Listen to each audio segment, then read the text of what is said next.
India and England practiced ahead of the third ODI. A lot of focus is on Rohit Sharma. There has been a lot of conversation about his future, his legacy also in a way. A lot of conversation about his retirement. It will be interesting to see how he plays with the new ball. Morne Morkel, the India's bowling coach, specifying and emphasizing that that is one of the challenges that he has been facing. Hello and welcome to TOI Sports. This is Tanuj Lakina. I'm standing right near the nets where India and England practiced ahead of the third ODI at the Lord's Stadium. The iconic Lord's Stadium will host the series decider between these two teams.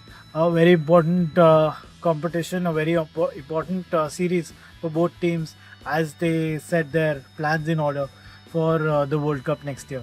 India won the first match at Edgbaston. A comprehensive show across bowling, fielding, batting. It was very clear, good performance throughout. Second ODI in Cardiff, not so much. Virat Kohli, Shreyas Iyer did the job with the bat. The rest didn't really perform. So with that in mind, India didn't have much to defend. The bowlers tried their best, started well, but didn't have much on the board to defend with. And England got to the target with rather ease. Joe Root scored in the 99th. That was in the past. Everything has moved on. A lot of focus is on Rohit Sharma. There has been a lot of conversation about his future, his legacy also in a way, and a lot of conversation about his retirement. BCCI Secretary Devajit Sekia categorically saying that that's not the case, that is not the situation. His career, his future is not on the line as far as things are concerned. Rohit Sharma was and is still a huge focus point as far as the third ODI is concerned.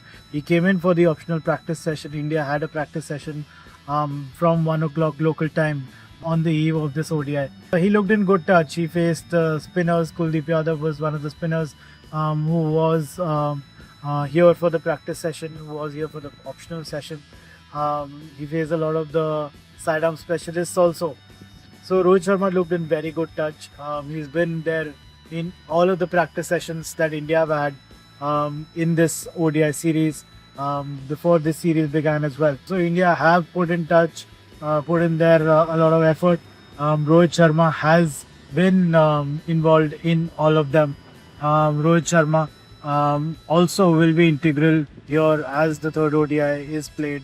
It will be interesting to see how he plays with the new ball, to the new ball. Morne Morkel, the India's bowling coach, specifying and emphasizing that that is one of the challenges that he has been facing, and it is going to be a challenge here at Lord's as well. That is as far as Rohit Sharma is concerned. Another change that we could see is going to be about KL Rahul probably coming in ahead of Ishan Kishan. KL Rahul had skipped the second ODI due to illness. He's recovered. He did bat in the nets for a long period as well. Ishan Kishan was also involved. KL Rahul and Ishan Kishan actually walked out together to the team bus. And another change that we will see is in the form of Washington Sundar, who picked up a hamstring injury during the second ODI and has been replaced by Harsh Dubey. So that change will come in. Who comes in remains to be seen. Kuldeep Yadav is in the conversation as far as replacement is concerned, but whether that change is in fact what India makes remains to be seen. A very important day for Indian cricket.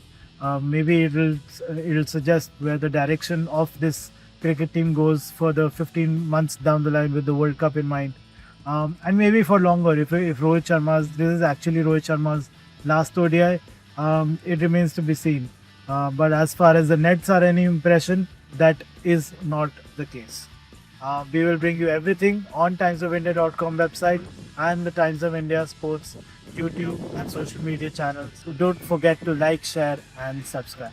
Thank you so much for joining. This is Tanuj Lakina signing off.